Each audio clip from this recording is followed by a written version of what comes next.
I am taking a webinar today on email delivery clinic customers inbox. Feel free on Naresh Bhagtani in jublon.com. One of most trusted you, Naresh. Thanks for tuning in. I'm going to be adding my 2 cents whenever required. Thank you, Naresh. Before we go ahead and screen, and there is a chat window. In the chat window, and type your question followed by the questions that you ask. But during the presentation, this agenda is what determines indication, reputation, spam score, and so on. And also, I look at client emails, just emails have any problems or not. So going ahead, this email saying this, that 100% of your list and only 20% of the people did that 5% on the email at all. Is email delivery important topic? It's a good question, and so let's be clear about this. If you deliver more, you get more clicks, and has a direct impact on your return of investment, and hence your top line. It absolutely matters. On email delivery now, 76.5% of the mails all. This is a very large niche, and your own email delivery can email marketing provider and so on. So let us look at 25% email delivery, and what is it that will get you that determines the inbox delivery? A couple of cores, so to speak. That is compute reputation, your sending server IP reputation with the ISPs. Apart from reputation delivery and content and engagement. So we will be taking look, understand what reputation is. But before I begin, actually ask a small poll here. What do they know what IP reputation is? IP reputation and email marketing. Does it intellectual property violations of the poll questions for a bit for the answers to come in. A few have said that you know that what IP reputation stands for. It stands this IP reputation all about. For those of you who don't know, IP of the email server. Let me say that again. The server has an IP, and the email carries this IP with IP address. It tries to find. It will do a database check against blacklists. What are blacklists? Databases scan the internet and try mails. And if your IP is found in a blacklist, think that you have a list that you may have purchased, or you have a list that is old, that are no longer valid. When you send an email to such email, think that if too many number of bounces are received from a particular IP, also mark it negatively, and it will affect your reputation. Create spam traps. What are spam traps? ISPs. They do not belong to any spammers. Spammers usually collect email addresses via various means. If you are conducting an email marketing campaign address, immediately I hold for your email marketing. A spam trap, your email, we say that it's always. So what is this IP that is different for every ISP? A sender score. Again, they have score number like 9 score, meaning your IP address score at 95% of your emails to get delivered. And I have another aspect of this IP situation currently, and what can you do about it? Your mails carry their IP, same IPs to send mails for other cleaning IPs.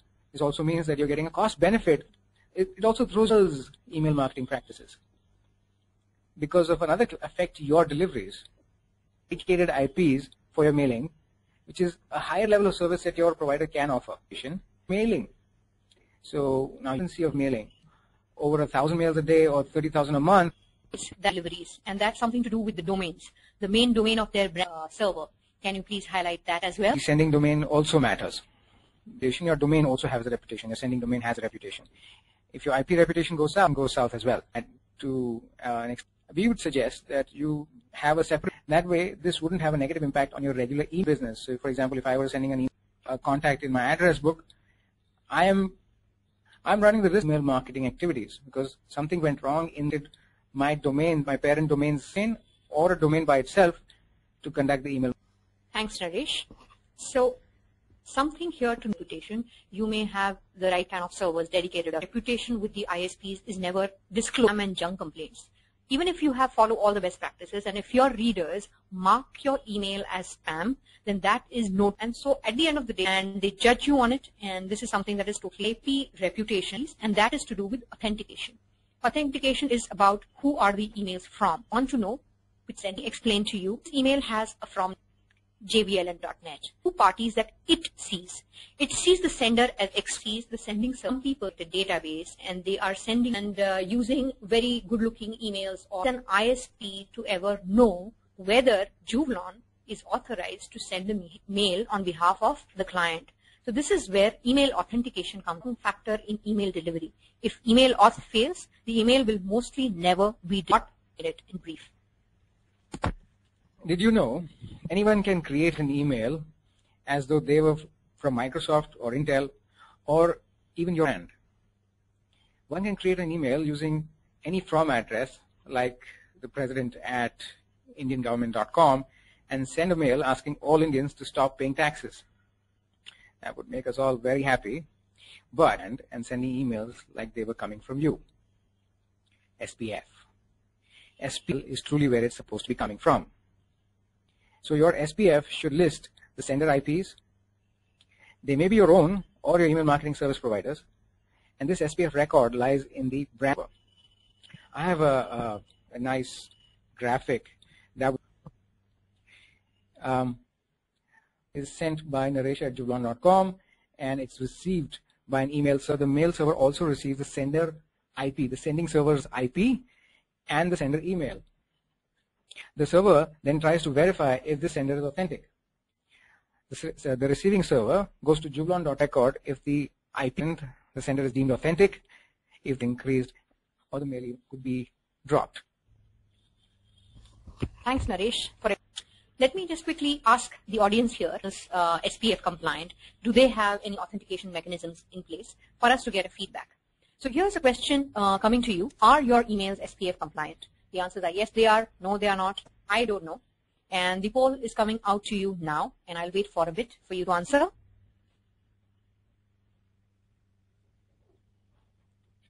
And the answers are coming in. Here are they. They are SPF compliant, which is a good thing, but 50% of you are saying that they don't know standard DMARC. Feel free to talk to us about what these authentication mechanisms white paper is. That email authentication is formed and followed by industry leaders. So it has published benchmarks and authenticate yourself with this kind of a mechanism. Moving forward from IP reputation, what if your email content itself is a problem? Understanding spam and engagement is the next. How does your the last and foremost finding out whether the email is a font full emails with text and image. The thing that could affect your content is the HTML code, word or any ML. What the HTML tags, which are not really email friendly. If your HTML code that if at times emails might be displayed in the inbox. The behavior of the corporate, the spam system employed by corporates may be different because in your day-to-day business emails, you do not receive free discount, these kind of words. So it's possible that the corporate spam filters might block your emails. So you need to understand who your audience is, what kind of list do you have, what kind of domains does your depending on that, you can actually change your content and find out if your email content is spammy.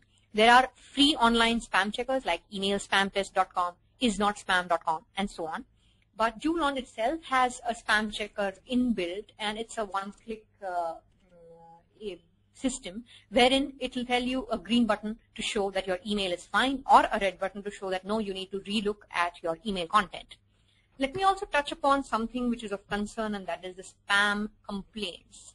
Over the period of years, the reporting of spam by readers has increased, and it is a major component of determining whether your email is spammy or not. What people do is they just click this is spam readers. This is really worrisome because one of the sad facts is we unfortunately do not have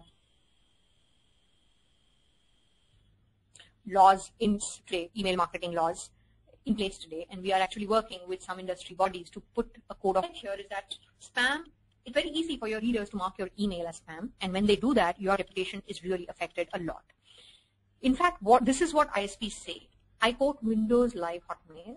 They say that if as little as 1% of your customers complain, the inability to communicate with your entire customer base may be the end result.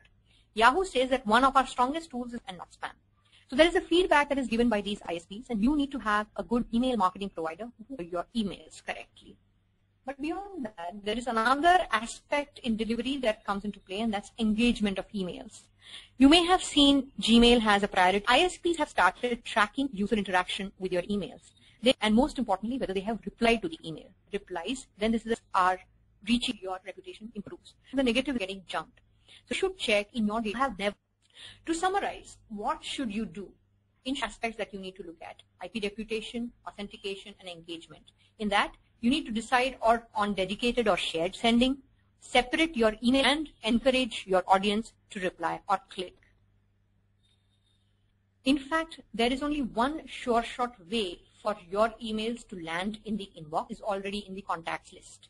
If your email address is in contacts list of the reader, then the email for sure will be delivered in the inbox. This by far is the best method of getting to the inbox, which is why not reply. Even reply to your email, that address usually gets added to the contacts. And this is one of the best ways to ensure deliveries.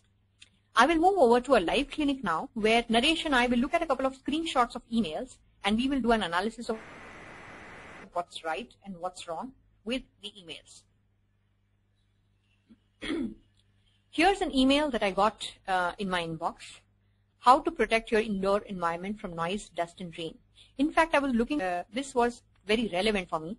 However, as you can see, I can't see anything here. So Naresh, would you also like to comment on this particular email? There isn't much to look at here. I think most of the content is actually hidden away into images in the email, and a lot of people would end up clicking and taking the trouble of displaying images, would simply just pass over, delete it.